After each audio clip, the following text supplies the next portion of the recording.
Let's recall some great men who's been fighting for Muammar Gaddafi Let's recall spent, some great listen men to me, billions of fighting dollars for our rights. to create the Let's African recall some Union. great men Did you know who's been that fighting Gaddafi for our rights.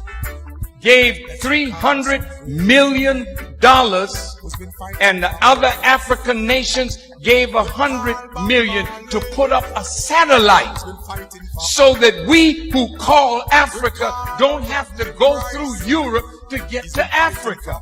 And Europe was getting $500 million a year just by our telephone calls to the continent. Now we can call directly to Africa, and that 500 million is in the hand of African people. Did you know that Muammar Gaddafi was setting up an African development bank with $70 billion in the African Development Bank from Libyan oil money? Let's recall some great That we would not have to borrow money from the IMF and the World Bank men. at these exorbitant rates.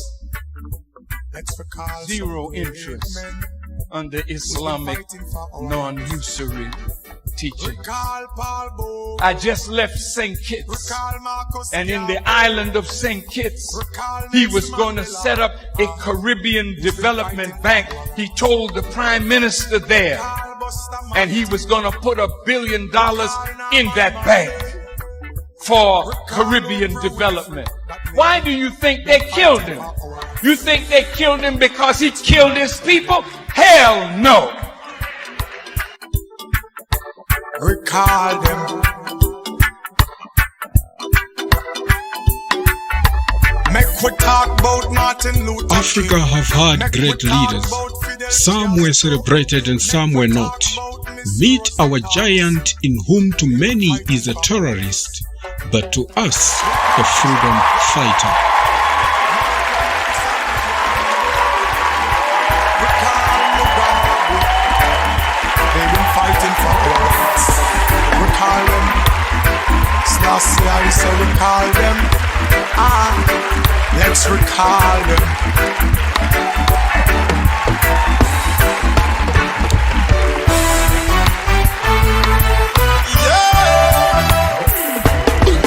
Yeah. Ja, as I would say. Selassie.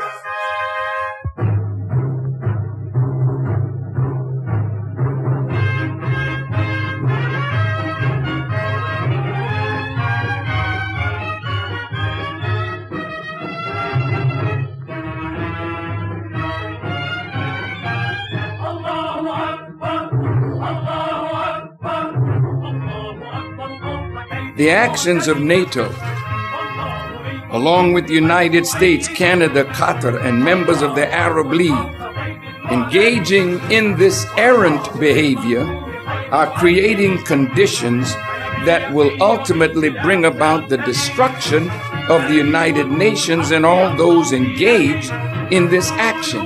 Blinded by arrogance and the sense of power of these nations that they can do what they will, they cannot fathom the consequences of their actions.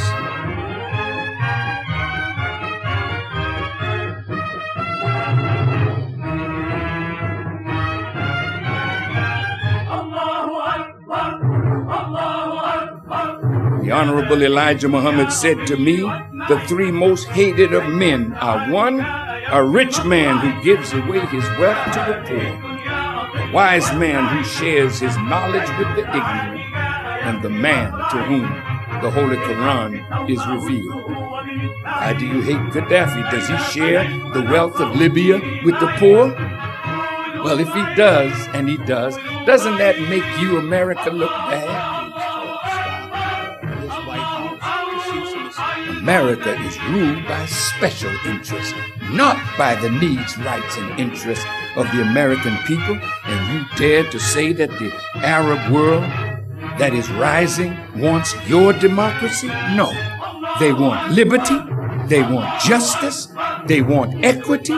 They want a government that serves the needs, rights, and interests of the people. That's what they want. And this is why Muammar Gaddafi said, this is not Egypt. This is not Tunisia.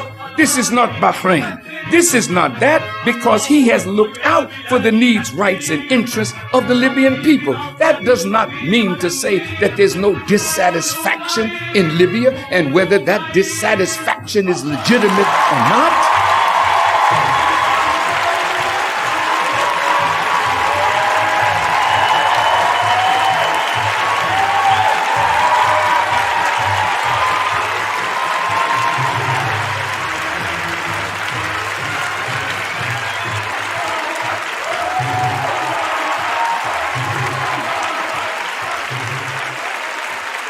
Jesus Christ, when he was on this earth, he too made some enemies. Amongst the group of people who hated the Son of Man were the scribes, which is a Latin word meaning to write. Merriam-Webster describes the word scribe as to mark a line on by cutting or scratching with a pointed instrument. Literally, this means to destroy.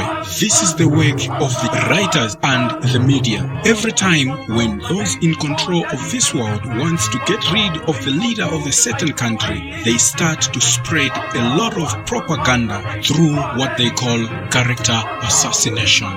Jesus was once a victim of this kind of practice. Yes, before he was crucified, he was accused of healing on the Sabbath day. There are so many leaders who went through the same in this present life. One notable example is Muammar Gaddafi, in whom today's program is the center of our topic. The media went on a propaganda campaign about Muammar Gaddafi that he was a tyrant or a dictator. Others, they even said he was a rapist. Today in this program, we want to dig deep and find out, was Muammar Gaddafi a tyrant or a dictator or a rapist?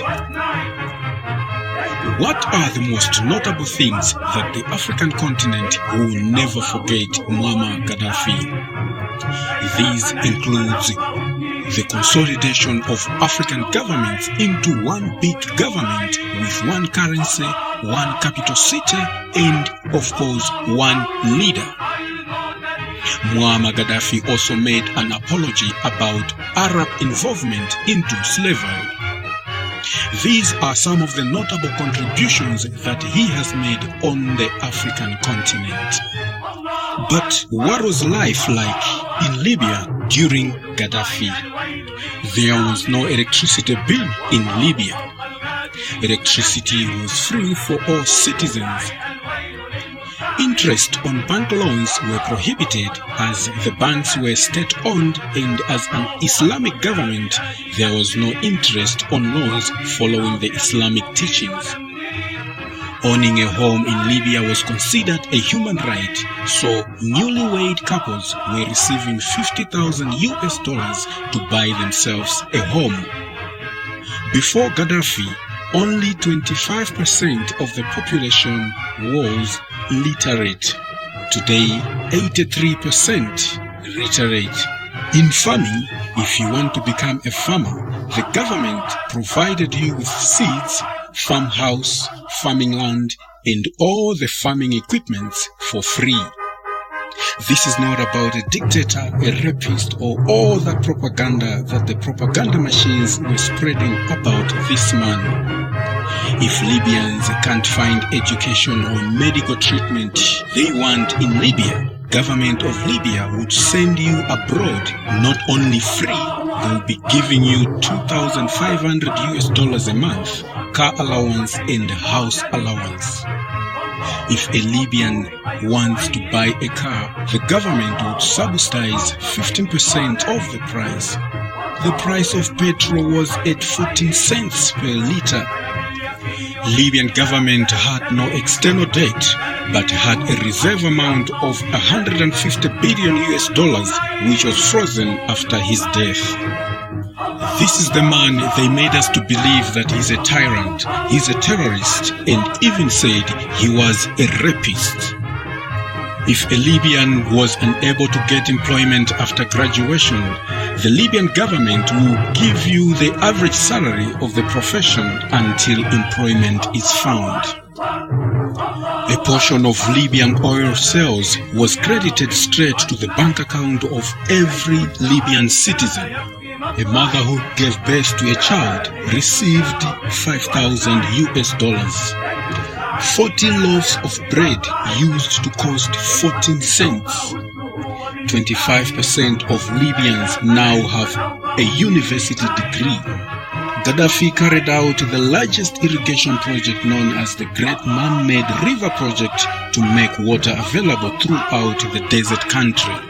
Yes, this is what Gaddafi used to do to his citizens, a man whom the white media made the world believe that he was a tyrant, he was a dictator, and that he committed a genocide, he killed his own people, and also that he was a rapist. A big atrocity happened to black people of the city of Tawergha in Libya after the assassination of MUAMMAR Gaddafi.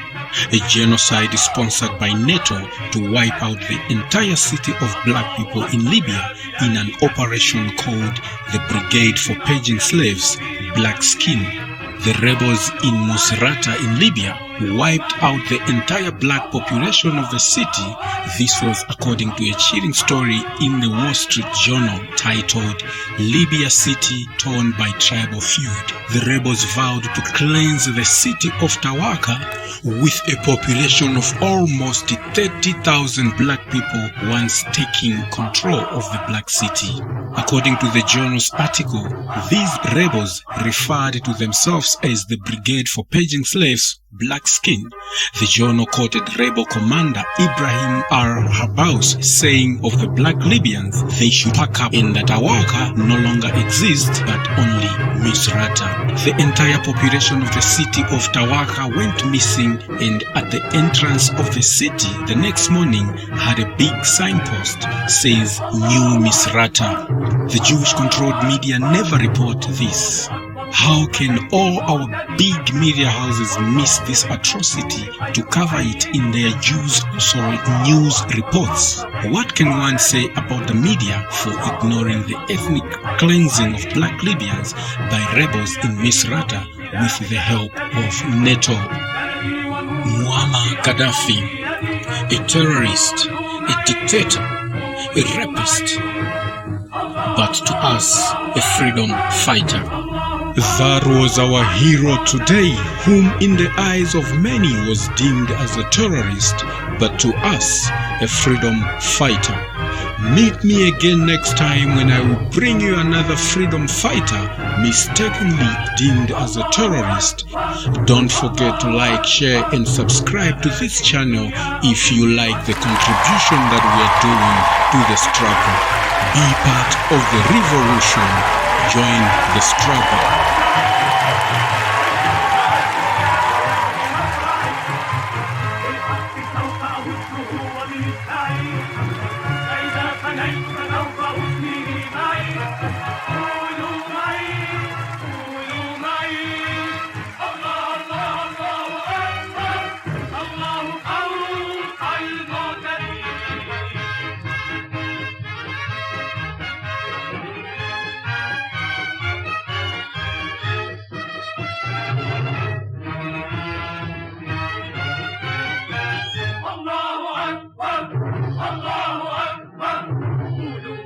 الويل للمستعمر والله فوق الغادر المتجبر.